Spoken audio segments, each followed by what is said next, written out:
नमस्कार. आपण पौष्टिक गोष्टी खाण्याच्या विषयी बोलतोय.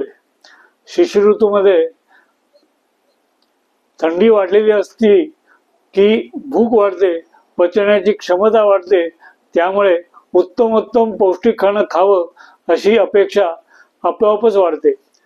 दुग्धजन्य पदार्थामध्ये गेल्या वेळी आपण खवा बघितला होता, यावेळी आपण थोडंसं पनीर या विषयावर बोलू. पनीर म्हणजे दुधाचे घनांश आणि द्रवांश हे वेगळे केल्यानंतर जो घनांश बाकी राहतो त्याला आपण पनीर म्हणतो. आणि हे पनीर जे आहे हे मुख्यतः प्रथिन आणि स्नेह अशा स्वरूपाचं आहे. पण पनीर तयार करण्याच्या पद्धती जर पाहिल्या तर त्या विविध आहेत. आज कमर्शियल पद्धतीने पनीर करतात, त्याच्यामध्ये ते तत्व आणि ती कृती आणखीन वेगळी आहे.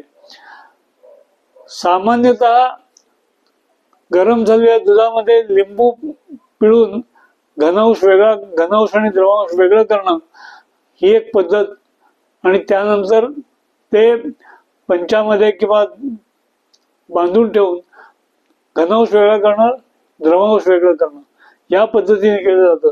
पण हल्ली काय आहे की यील्ड वाढायला पाहिजे, यासाठी सल्फ्युरिक ऍसिड पण वापरलं जातं अशी परिस्थिती आहे. त्यामुळे कमर्शियली मिळणारं जे पनीर आहे त्याच्यापासून सावध राहायला पाहिजे. पनीर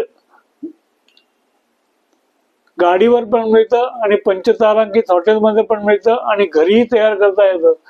त्यामुळे कुठलं पनीर खायचं आणि कुठल्या पनीराचे परिणाम कसे हे अनुभवाने ठरवणं हे चांगलं.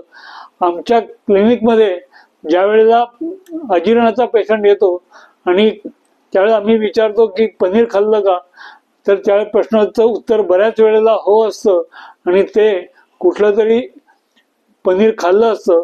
हे पनीर पनीरच आहे की नाही याची शंका असते.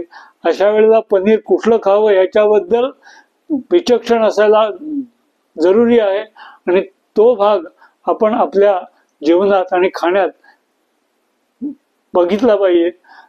थँक्यू. हा चॅनल सबस्क्राईब करा आणि शेअर करा. थँक्यू.